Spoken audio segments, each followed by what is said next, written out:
Well, before we get going here on this very cold Winnipeg morning, one of the viewers in a comment in yesterday's video suggested that I check the sprues. Well, I could already see when I was taking them out of the bag here, we don't have our little piece F49. This is the F sprues, and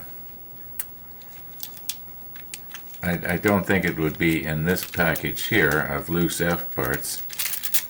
I mean, may as well check, then I know for sure. No, I wrote down the numbers here of everything that I put in there. 9, 53, 47, 32. But there is no number 49, at least not written down. Nor do I see it loose in there, so we don't need to worry about that anymore. It's worth checking, otherwise in the back of your mind you're always kind of wondering. Okay, now the 49s came from right here, and as you can see on all the sprues, it's not there. It was worth a try. Now, one of the other viewers who some of you are actually following, and that's Steve from the Model Shed, he said he offered to send me one because he is not going to be using his, because he's using the Pontos detailing kit on his hood. So yeah, thank you, Steve. That was very generous, but I'm going to have to turn you down. We can get around not having 18 of these things. One of the other viewers was suggesting, why don't you have it so that the place where the part is missing, have that against the wall. In other words, the far side of the ship case, which would be this side right here. So somewhere along here, wherever these things are supposed to go, where you wouldn't see it anyway, yeah, that's probably where I will not have it. Anyway, let's set up for painting here. Oh, and one more thing here, just in case I do come across it, we do have our two little pieces of photo etch that can get glued on later. Now, I was noticing on these searchlights here that they are very easily moved out of position. In other words, I could spray these and the spray is going to cause them to twist up or down.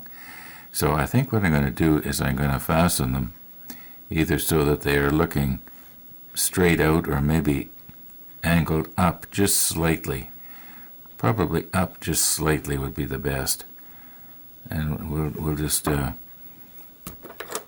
put a little bit of extra thin on here. Now, if this does go and move on me, I'm sure we're going to have enough time to correct it. Won't take very much. Put a little on the other side.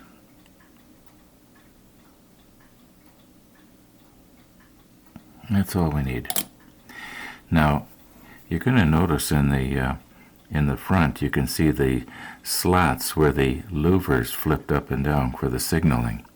Now this one, remember, is the larger of the two signal lights, but it worked the same way.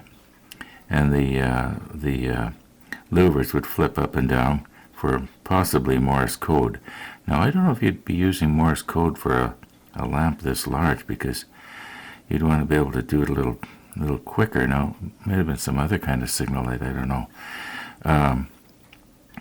But where I'm going with this is somebody had said it is too bad that the front of the lamp was not clear. And at first I thought, yeah, that is too bad. And then I realized, well, you wouldn't see the lens anyway. The lens would be behind these closed louvers that you see there. So yeah, it would have been nice if it was clear, but only if the louvers were open, and maybe if there was a little tiny miniature LED light or something in behind there, or maybe a microfiber thing coming up and into the back, if I was into that sort of thing. Years ago I might have got into that, but it's just far too delicate for me to mess around with now. Anyway, let's do the other one.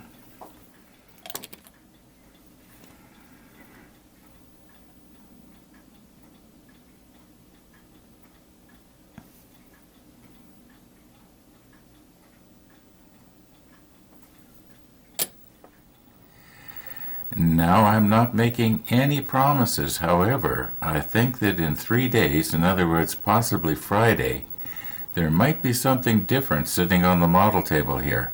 I ordered it this morning. Now, don't go getting your hopes up and thinking it's going to be Trumpeter's 1/200 scale Titanic or anything like that. It's just going to be something really small and sort of insignificant, but important to me. While I was rearranging everything to set up for the spray booth, guess what I found? I found our little piece that we were looking for. And, what do you mean you can't see it? It's right there in plain sight.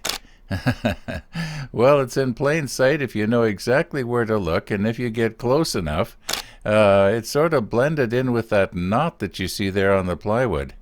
Yeah, and I guess, well, anyway, when I picked it up, I noticed that it was broken, and then I saw another little piece close by, and I thought, could that possibly be the piece that broke off? Well, it turns out it is. Now, we may not do any spraying today, because just for the fun of it, I want to see if I can repair this.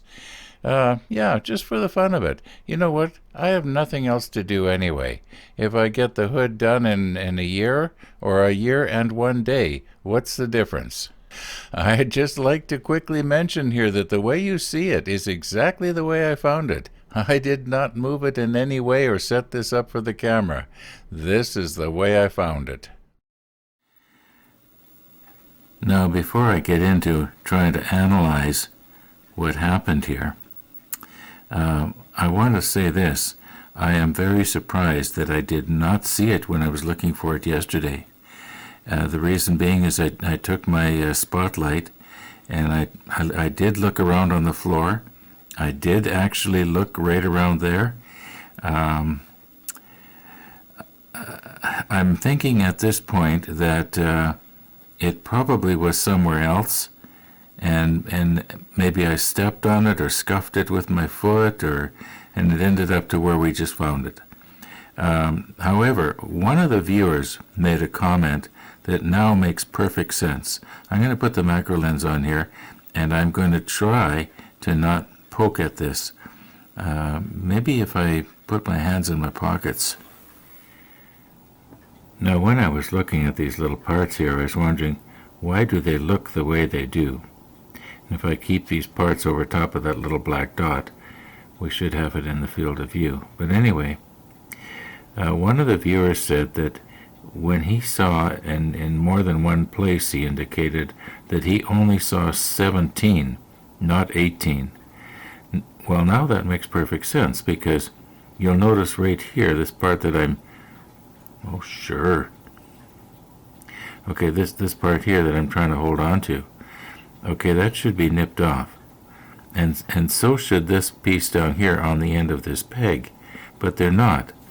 So clearly, I lost the piece to the floor or to somewhere when I was in the process of getting the excess flashing off of them. Okay, now remember, I wasn't going to poke at them.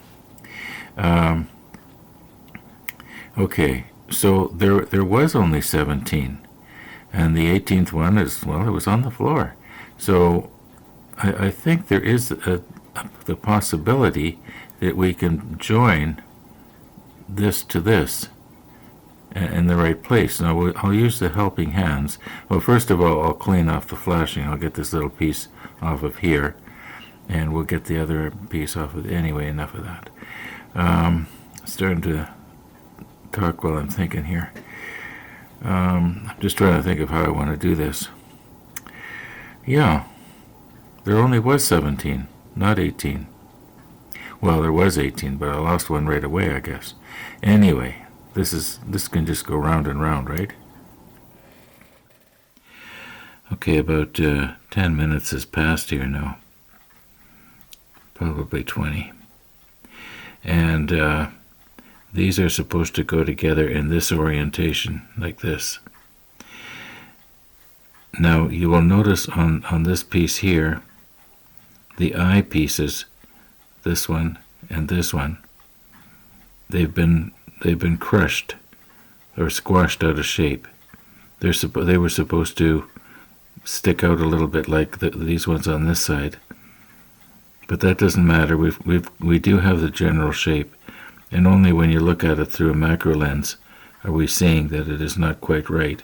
But anyway, we have to try and glue this together, just pretty much like the way you see it there. So now I'm going to try and set it up in the helping hands. Yeah. Okay, so here's the thing. It's taken me, I've been working at this probably for, it seems like hours, but it isn't that long, but I'm sure it's half an hour to an hour. And I've got the angles right, except that I can't get it so that, you know, if I pull this down and then go in and then back around so that I've got pressure where the joint is, because right now I can't glue it together. There's a slight separation there. And I'm just wondering, like an elastic band will be too tight. Yeah, it'll be too tight. But I'm sort of wondering, maybe Tony's Easy Line, it sort of stretches.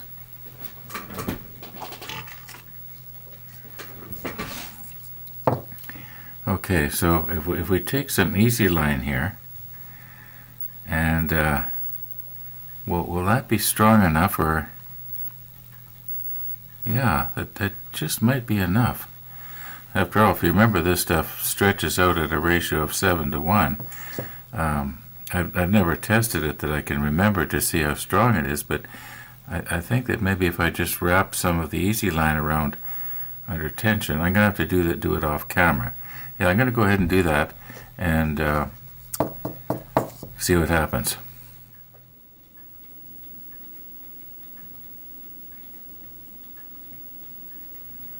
Okay, I think that's pretty much got it.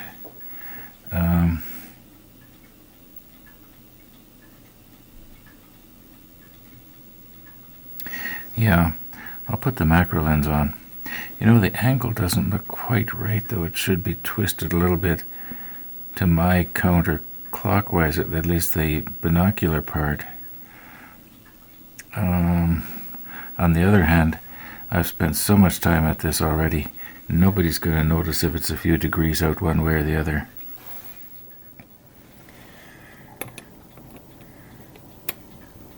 Okay, now my plan is that the extra thin will dissolve these two parts.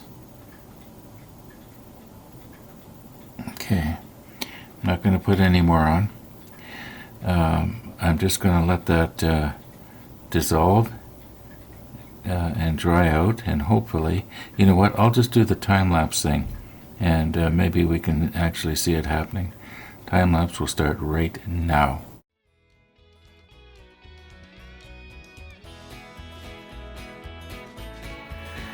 Well, I don't know how much time has passed here. I'm guessing probably 5 minutes. Yeah, we'll know when we get to the computer. I don't want to take the pressure off of that. I want to leave it for maybe a couple of hours, let it get nice and hard. Yeah, let's go to the computer and see what we got here. Well, clearly we are not going to be doing any spraying today. At this moment it is about 25 after 2 in the afternoon. And even though this is cured for maybe, or dried for about an hour, I want to give it just a little bit longer. I don't want to rush things here. So what we're going to do is we're going to just leave everything pretty much the way you see it, and we'll go at it again in tomorrow's video. Thanks for watching, everybody, and all being well, we will see you tomorrow.